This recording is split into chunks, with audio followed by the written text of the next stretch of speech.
ചങ്ങരോത്ത് ഗ്രാമപഞ്ചായത്ത് ഓഫീസിലേക്ക് ഡിവൈഎഫ്ഐയുടെ പ്രതിഷേധ മാർച്ച് നടന്നു. പഞ്ചായത്ത് ഓഫീസിന് മുന്നിൽ ലീഗ് പ്രവർത്തകർ ചാണകവെള്ളം തളിച്ച് ശുദ്ധീകരിച്ച സംഭവത്തിലാണ് പ്രതിഷേധം.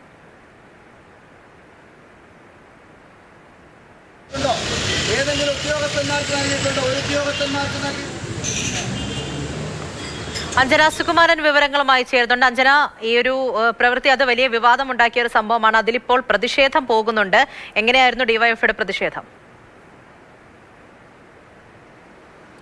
ഈ തെരഞ്ഞെടുപ്പിൽ വിജയം വന്നതോടെ ആഹ്ലാദ പ്രകടനമായിട്ടായിരുന്നു ചങ്ങരോത്ത് പഞ്ചായത്തിന് മുന്നിൽ ലീഗ് പ്രവർത്തകർ വലിയ രീതിയിൽ ഈ ചാണകവെള്ളം മറ്റുമൊക്കെ തെളിച്ച് ഒരു പ്രവൃത്തി ചെയ്തത്. അപ്പോൾ അതിൻ്റെ ഭാഗമായിട്ട് കഴിഞ്ഞ ദിവസങ്ങളൊക്കെ ഒരു വലിയ വിവാദവും ഉണ്ടായിരുന്നു. അപ്പോൾ ഇതിലാണ് ഇന്നിപ്പോൾ ചങ്ങരോത്ത് പഞ്ചായത്ത് ഓഫീസിന് മുന്നിലേക്ക് ഡിവൈഎഫ്ഐ പ്രവർത്തകർ വലിയ രീതിയിൽ പ്രതിഷേധമൊക്കെയായി വന്നിരിക്കുന്നത്. പ്രതിഷേധ പ്രകടനമായിരുന്നു, മാർച്ച് സംഘടിപ്പിക്കുകയായിരുന്നു, രാവിലെ ആയിരുന്നു ഏതായാലും ഉണ്ടായിരുന്നത്. ഏതായാലും ഈ പഞ്ചായത്ത് എന്ന് പറയുന്നത് കഴിഞ്ഞ കുറേ കാലമായി LDFിൻ്റെ കയ്യിലുള്ള പഞ്ചായത്തായിരുന്നു. അതിന് മുന്നേ അവിടെ UDF ആയിരുന്നു ഭരണം ഉണ്ടായിരുന്നത്. അപ്പോൾ LDFിൽ നിന്നും പഞ്ചായത്ത് തിരിച്ചുപിടിച്ചതുമായി ബന്ധപ്പെട്ട ആഹ്ലാദ പ്രകടനം നടത്തുകയായിരുന്നു അവിടെ യൂത്ത് ലീഗ് പ്രവർത്തകർ. അതിൻ്റെ ഭാഗമായി അവിടെ ഉണ്ടായിരുന്ന ഈ